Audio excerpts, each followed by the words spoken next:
Real estate, किराए के घर में रहना फायदेमंद है या फिर घर खरीदना? एक्सपर्ट्स का ऐसा मानना है कि मेट्रो सिटीज में मकान खरीदने की बजाय किराए पर घर लेकर रहना ज्यादा फायदेमंद हो सकता है, क्योंकि बतौर उदाहरण दिल्ली एनसीआर जैसे हॉट रियल एस्टेट स्पॉट में घर खरीदना आसान नहीं रहा है, जबकि मुंबई जैसे शहरों में तो फ्लैट की कीमतें आसमान छू रही हैं।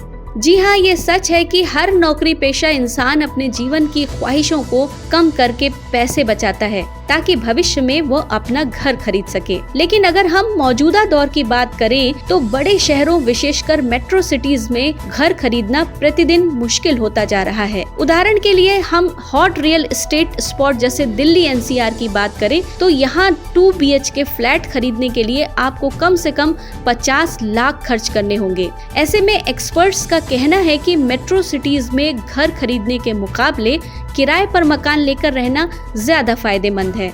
ये सच है कि खुद का घर खरीदने के फैसले के पीछे इंसान की भावनाएं जुड़ी होती हैं। वो चाहता है कि उसका परिवार अपनी छत के नीचे सुरक्षित जीवन गुजारे। लेकिन यदि हम इंसान की भावनाओं को अलग रख दें तो किराए का घर आपके लिए ज्यादा फायदेमंद साबित हो सकता है। तो आइए जानने की कोशिश करते हैं कि आखिर मेट्रो सिटीज में घर खरीदना फायदेमंद है या फिर किराए पर रहकर निवेश की रणनीति पर फोकस करना। मिडिल क्लास शख्स के घर खरीदने का फंडा। हम आपको पहले ही बता चुके हैं, सामान्यतः मेट्रो सिटीज में 2 BHK फ्लैट की कीमत औसतन 50 लाख होती है। ऐसे में एक मिडिल क्लास इंसान 10 से 20% ही डाउन पेमेंट दे सकता है। उदाहरण के लिए यदि आप 20% यानी 10 लाख की डाउन पेमेंट करते हैं तो मकान के लिए 40 लाख रुपए लोन लेना पड़ेगा। इसके अलावा registry, stamp duty, brokerage charge अलग से देने होंगे। घर में शिफ्ट होने के लिए फर्नीचर लगाने में भी कम से कम 5 लाख रुपए खर्च हो ही जाते हैं। ऐसे में मकान की कुल कीमत तकरीबन 58 से 60 लाख के करीब पहुंच जाती है।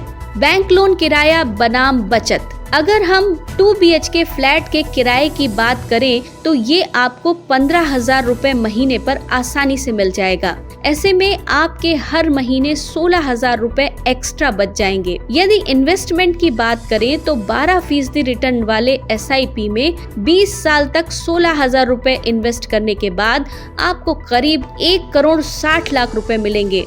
किराए के मकान में रहने के हैं फायदे। किराए के मकान में रहने पर आपको घर की रखरखाव की जिम्मेदारियों से मुक्ति मिलती है। ऐसे में आप अपना समय और ध्यान किसी अन्य महत्वपूर्ण काम में लगा सकते हैं। मकान से जुड़े आयकर और नगर निगम की ओर लागू किए शुल्कों का भी बोझ आप पर नहीं पड़ता है। निजी घर के हैं अपने फायदे। अगर आपका अपना निजी घर है तो आपको स्थायी निवास की गारंटी मिलती है। घर खरीदने के बाद आप इसका इस्तेमाल निवेश के रूप में भी कर सकते हैं। भविष्य में यह घर आपको संपत्ति के रूप में उपयोग का अवसर देता है। खुद के घर में रहने से आप मकान मालिक और किराएदार के बीच संभावित विवादों से बचे रहते हैं। आपको क्या लगता है, खुद का घर खरीदना बेहतर है या फिर किराए के मकान में रहना? हमें कमेंट करें।